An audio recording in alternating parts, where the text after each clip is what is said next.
आखिर होता क्या है? तो हम आपको बता दें कि बादल का फटना कुदरत की सबसे खतरनाक घटनाओं में से एक है और ये इतनी खतरनाक होती है कि जहां बादल फटता है वहां सब कुछ नष्ट हो जाता है। मौसम विभाग खतरनाक बारिश का सटीक अनुमान लगा सकता है, लेकिन बादल फटने का पूर्वानुमान नहीं लगाया जा सकता है। इसीलिए ये बताना कि बादल कब और कहां फटने वाला है, ये कोई नहीं बता सकता। ये पूरी तरह कुदरत पर निर्भर करता है। हाल के कुछ सालों में उत्तराखंड में ये घटनाएं बहुत देखने को मिलती हैं। ऐसा पर्यावरण में होने वाले बदलावों के कारण ज़्यादा देखने को मिलता है।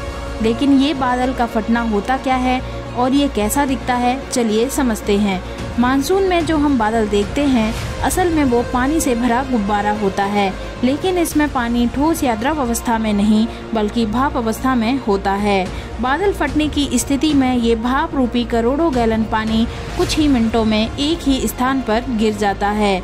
वास्तव में जो बारिश 1 या 2 दिन में होनी चाहिए वो कुछ ही मिनटों में हो जाती है। असल में ये बारिश अभी तक आपके द्वारा देखी गई किसी भी बारिश से बहुत भयानक रूप में होती है। उदाहरण के तौर पर बारिश से पहले बारिश कुछ इस तरीके से दिखाई देती है और अचानक बादल फटने पर बारिश कुछ इस तरीके से होती है, जिसमें बारिश का सारा पानी किसी एक ही जगह पर इस तरह से गिरता है। इसी को बादल का फटना कहते हैं और आसान शब्दों में कहूँ तो बारिश का मतलब बादलों से गिरने वाली बूंदें हैं, जबकि बादलों का फटना मतलब पूरी की पूरी जलधारा का गिरना होता है।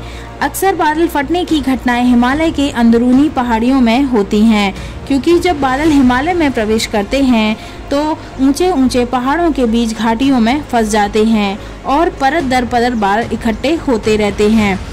ये सबसे खतरनाक स्थिति होती है। इसमें करोड़ों गैलन पानी भाप के रूप में एक ही स्थान पर जमा होने लगता है। जब ये बादल बेहद भारी हो जाते हैं तब ये कुछ ही मिनटों में एक छोटी सी जगह पर सारा का सारा पानी गिरा देते हैं। इसी को बादल का फटना कहते हैं।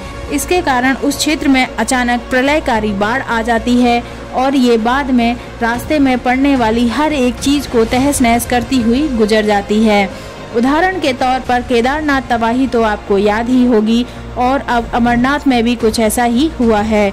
यह स्थिति इतनी प्रलयकारी और इतनी जल्दी घटती है कि किसी के कुछ समझने से पहले सारा का सारा खेल ही खत्म हो चुका होता है और उस जगह का सारा भूगोल ही समाप्त हो जाता है।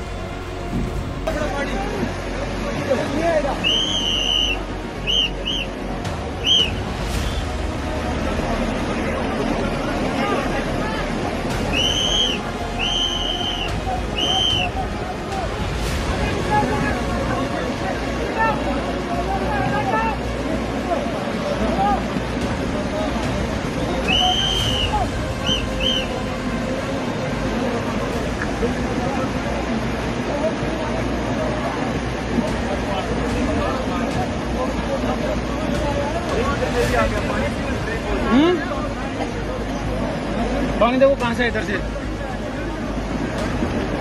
ये तो